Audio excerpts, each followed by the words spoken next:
நடிகர் சிவகார்த்திகேயனுடைய ரஜினி முருகன் படமும் தனுஷ் தயாரிக்கும் நானும் ரவுடிதான் படமும் ஒரே நாளில் ரிலீஸ் ஆகுது. இதில் ஒன்றும் பெரிய விஷயம் இல்லை. ஆனால் ஏன் இது பரபரப்பாக பேசப்படுதுன்னு சொன்னால், தனுஷால் அறிமுகப்படுத்தப்பட்டவர் சிவகார்த்திகேயன். அதனால் தயாரிப்பாளர் தனுஷுடைய படமும் சிவகார்த்திகேயன் படமும் ஒரே நாளில் ரிலீஸ் ஆனதுனால சென்னையில் தமிழ் சினிமா வட்டாரத்தில் பரபரப்பாக பேசப்படுது.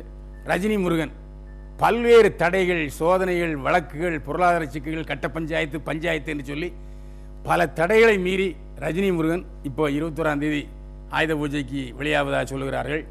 படம் நல்லா இருக்குன்னு ஒரு ரிப்போர்ட் வந்துருச்சு. லிங்குசாமி மிகப்பெரிய சரிவுக்கு பின் இந்த படத்தை நம்பியிருக்கிறாரு.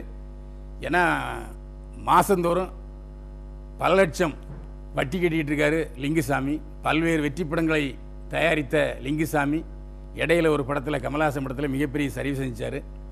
அந்த சரிவிலிருந்து மீள்வதற்கு ரஜினி முருகன் கை கொடுக்க வேண்டும்னு தான் பலர் பேசிக்கொள்கிறார்கள். இப்படிப்பட்ட சூழலில் நயன்தாரா கதாநாயகி நடிக்கும் நானும் ரவுடிதான் படமும் அன்றைக்கு வெளியாகிறது. தனுஷும் சிவகார்த்திகேயனும் பேசிக்கொள்வதில்லை என்று கூட பலர் கிசு வெளியிட்டார்கள். ஆனால் தனுஷும் நானும் பேசிக்கிட்டு தான் இருக்கோம். தனுஷும் நானும் நல்ல நண்பர்கள் என்று சிவகார்த்திகேயன் சொல்கிறாரு, தனுஷும் சொல்கிறாரு. ரஜினி முருகன் நானும் ரவுடிதான் 2 படங்களும் வெற்றி பெறணுங்க தான் நம்முடைய ஆசை.